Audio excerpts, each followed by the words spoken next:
Yes, your emotional response transfers control to your opponent or your target. It's also how the disadvantaged and the underprivileged get rich. You wonder, a rag to riches story? Because he didn't respond emotionally to a circumstance. Realize your opponent may be a circumstance. But rather he said, all right, this is going to be fun. Life is war and war is fun. I own war.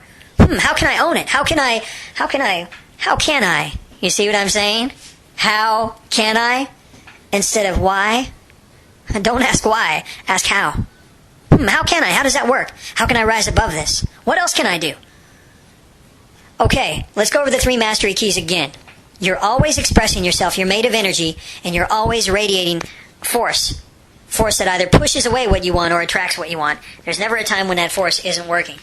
Now, number 2 is every word you say has power. And if you don't understand hypnotic commands and phrasing, then everything you say actually pushes away what you want most of the time. And the same rule applies for your body language and your eye contact. And number 3, most important, your emotional response transfers control to your opponent or your target.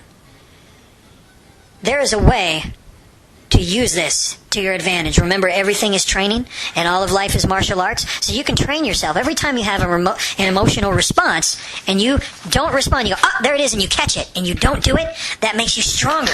That makes you stronger than ever before. You see what I'm saying? And so, being that all of life is training, the more you train, the better that you get at it.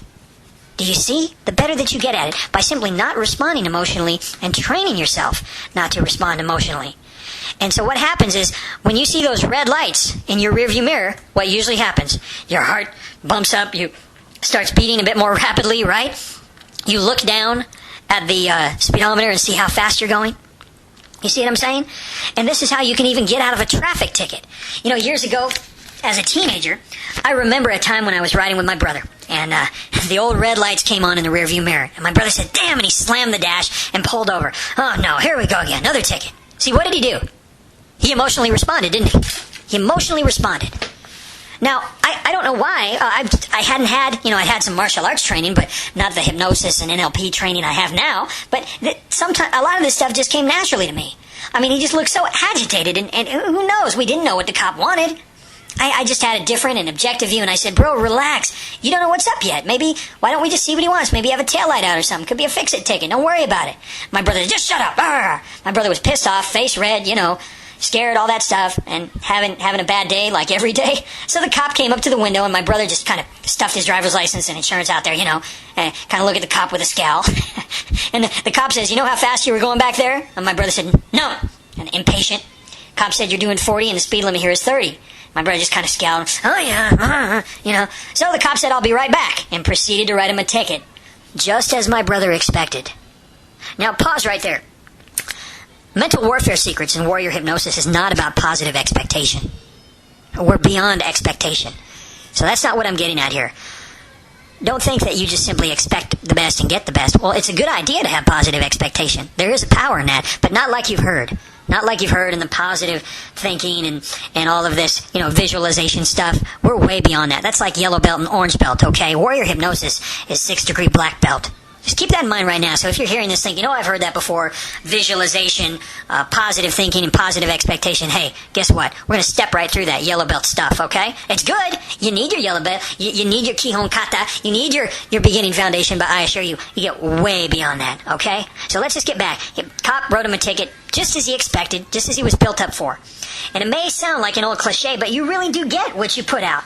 I mean, my brother's vocal tone, his attitude, the very energy that he was putting out was one of, damn it, I'm going to get a ticket. Ah, shit, right? And so that's what he got. His body, his energy, and his feelings were all indicating that he already got the ticket, even though he hadn't got the ticket yet. Does that make sense? And so, he did get the ticket. Now, listen to this. This is what's interesting, though. I learned from this. I'm observing. I'm an observer. I observe objectively, observe tactically. A few weeks later, lo and behold, I'm driving down the lane, and there's the red lights in the rearview mirror. I'm 16 years old. At this time I'm driving. My heart jumps, as it does with most folks. And in that moment, a crucial thing happened. I remembered back to my brother's incident a few weeks before, and I decided, whoa, let's control this thing. Kind of practice what I preach, right? So I willed my heart to slow down. I took a few deep breaths, and I relaxed, and I chose to just keep cool and just put a light smile on my face. And the cop said, "Do you know how fast you were going?" And remember, cops are used to one of two things when they pull you over. Either you fess up like my brother did, or you try and bullshit him. And in their line of work, they're good at detecting BS, so it's best to just look them in the eye and tell them the truth. And also, this breaks the pattern of expectancy, what I did. You see, they're expecting that. They're expecting me to either cough up some BS or to complain and just get the ticket. See, that's automated by their experience. They're a train, okay, and they've got this pattern that runs. And their experience with all the people they pull over is that they get one of these two responses. So in that pattern, they are very used to writing you a ticket. So by breaking the expectancy pattern, you in fact break the automated ticket writing pattern. Does that make sense? So I said, yeah, I was going a little too fast. I'm sorry about that. I wasn't paying attention. I had something on my mind. Could you give me a break? And he said, and this has totally surprised me. He said, okay, but watch it around here. And he handed back my driver's license. He didn't even run it. He just said, okay, watch your speed, watch it around here, handed it back to me. Now, being a teen driver, I got pulled over lots, and I did get a few tickets, but most of the time, as a teen and even as an adult, and more times than I can count, I am serious, I got a break. One was just last year. Now, here's why. Some cops will give you a break, and some won't. Okay? They're people too, and in spite of what you think, they aren't always looking for ways to screw your day. Okay? If you have a preconditioned response that says cop equals ticket or cop equals bad day, then you're going to send off that kind of energy. Remember, we talked about in the 3 master keys you must know to get anything you want. Number 1 is that you are always radiating energy. You're always expressing force that either pushes away what you want or attracts what you want. Okay? And so you're putting off this negative energy when you have a precondition. Remember, number 3, emotional response transfers control to your opponent or your agitator. In this situation, the cop being, say, your opponent or your agitator, right? When you have that preconditioned response that says cop equals ticket or cop equals bad day, then you send off that kind of energy. And since ultimately we're all made of energy, the moment you go into ticketed mode, the cop goes into ticket writing mode. Make sense? Remember, the cop who would give you a break, nice cop who would give you a break, won't if you're casting off a ticketed mode energy. Listen to that. The cop who would give you a break, because some will, some won't. The cop who would give you a break won't if you're casting off a ticketed energy. He's going to go into ticket writing mode energy. You see? Because his response is preconditioned. So just look him in the eye, tell him the truth, and ask for a break. And you may find more often than not that they give you one. And the reason why is that most people they pull over don't ask. And even if they do ask with their words, their energy is too whining or agitated. Don't whine. Don't beg. Okay? No one likes a fake or an ass kisser. Don't get agitated. Just simply and calmly ask. Anything you can say, if it's true, is, officer, I'm a good driver. I just spaced out for a minute. Can you give me a break? I really don't want my insurance rates to go up. I promise you I'll really watch it.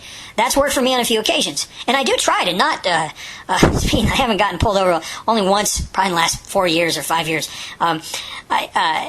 It's worked, and because it was true at the time. In fact, it's true now. And cops don't get paid much and can understand the weight of putting someone under additional financial strain. So remember, it's kind of like the salesman. They say AAFTO, which means always ask for the order. Always ask for a break, but only if you're honest, sincere, and have total control of your energy and attitude. And next time you get pulled over, try it. And starting with control of your own reactions to the red lights. I think you'll be pleasantly surprised.